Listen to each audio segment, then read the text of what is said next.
નમસ્કાર મિત્રો, હું છું હરીશ બ્રહ્મભટ્ટ. નિર્ભય આણંદમાં આપ સૌનું સ્વાગત છે.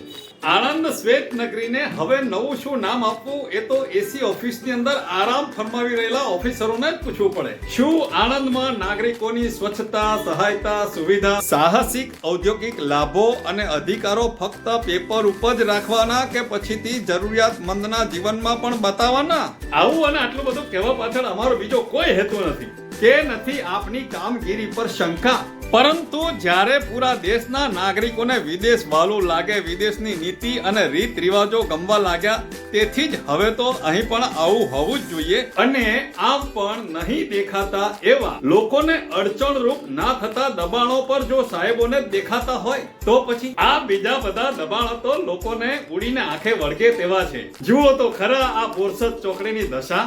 અહીં રોજના 100 થી વધુ અધિકારીઓની અવર જવર થતી હશે, તેમ છતાં પણ કોઈ પણ અધિકારીને આ દબાણ દેખાતું નથી. તેનું કારણ હજુ સુધી કોઈને સમજાયું નથી. વિદ્યાનગર રોડ પર 3-4 માળના મોટા મોટા શોરૂમો પોતાની એક ગાડી પાર્ક કરવા પૂરતી પણ જગ્યા રાખી નથી. તો શું આ વિસ્તારમાં કાયદો નથી લાગતો કે પછી અમીરો આપનો અવાજ કે કાયદો નથી સમજતા?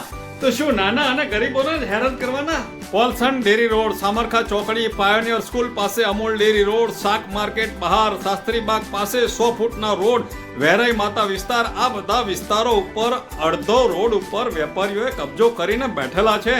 લોકોને ચાલવાનો કે ઘણીવાર વાહનો પાર્ક કરવાનો પણ રસ્તો નથી રહેતો. તો શું આ બધા દબાણો ના કહેવાય? આ બધા દબાણકારો કાયદાને, તમારી બીકને, તમારા ડરને ઘોળીને પી ગયા છે. અને જો આવું જ હોય ને તો બહુ મોટી શરમની વાત છે. છેલ્લા 2 વર્ષથી આણંદના નાગરિકોને આણંદની નગરપાલિકાએ કોણીએ ગોળ ચોપડીને કહી રાખ્યું છે કે અમે ટૂંકી ગલીના દબાણો દૂર કરવાના છીએ, પરંતુ આજ સુધી એક પણ દબાણ હટાવી શક્યા નથી. અરે સાહેબ, લારી હટાવવાની તો વાત બહુ દૂરની રહી, એ બાજુ જતા પણ નથી અને જોતા પણ નથી. ખબર નહીં એ બાજુ કઈ વાતનો ડર છે. હા તો મિત્રો, વંદે માતરમ, ભારત માતા કી જય. આપણો હરીશ બ્રહ્મભટ્ટ.